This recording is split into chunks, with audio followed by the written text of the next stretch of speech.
स्वामी भक्तांनो, तुमच्या आयुष्यात एक अशी गोष्ट आहे का जी तुम्ही प्रत्येकाला सांगता? जर हो, तर आजचा हा व्हिडिओ शेवटपर्यंत नक्की पहा, कारण स्वामी समर्थांनी अशा एका गोष्टीबद्दल इशारा दिला आहे, जी चुकीच्या व्यक्तीला सांगितल्यामुळे अनेक लोकांचं नुकसान झालं आहे. आणि शेवटी मी तुम्हाला एक अशी गोष्ट सांगणार आहे, जी ऐकल्यानंतर तुम्ही कोणालाही तुमच्या योजना सांगणार नाही. श्री स्वामी समर्थ. स्वामी भक्तांनो, आपल्या जीवनात काही लोक असे असतात, जे आपल्यासमोर खूप प्रेमाने बोलतात, पण आपल्या प्रगतीचा त्यांना हेवा वाटत असतो. आणि याच कारणामुळे स्वामी भक्तांनी काही गोष्टी नेहमी गुप्त ठेवायला हव्यात. एकदा एक भक्त स्वामींकडे आला. तो खूप आनंदात होता, कारण त्याला नवीन व्यवसाय सुरू करायचा होता. तो प्रत्येकाला सांगत होता, मी हे करणार आहे, मी खूप मोठा होणार आहे. काही लोकांनी त्याचं कौतुक केलं, पण काही लोक मनातून त्याच्या विरोधात होते. काळ गेला आणि अचानक त्याच्या कामात अडचणी यायला लागल्या.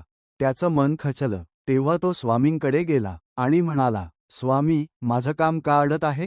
स्वामी हसले आणि म्हणाले, बाळा, झाड फळांनी भरलं की ते खाली झुकतं, गाजावाजा करत नाही. तसंच मोठी स्वप्न पूर्ण होण्यापूर्वी सर्वांना सांगू नयेत.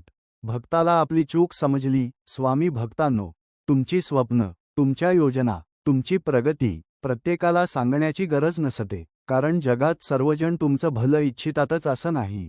काही गोष्टी शांतपणे केल्या तर त्याचं फळ अधिक गोड मिळतं.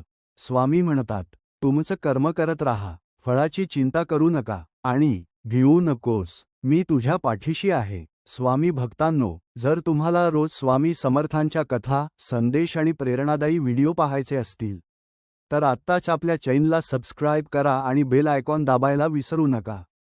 कमेंटमध्ये मनापासून लिहा, श्री स्वामी समर्थ, आणि हा व्हिडिओ इतर स्वामी भक्तांपर्यंत नक्की पोहोचवा. जय जय रघुवीर समर्थ.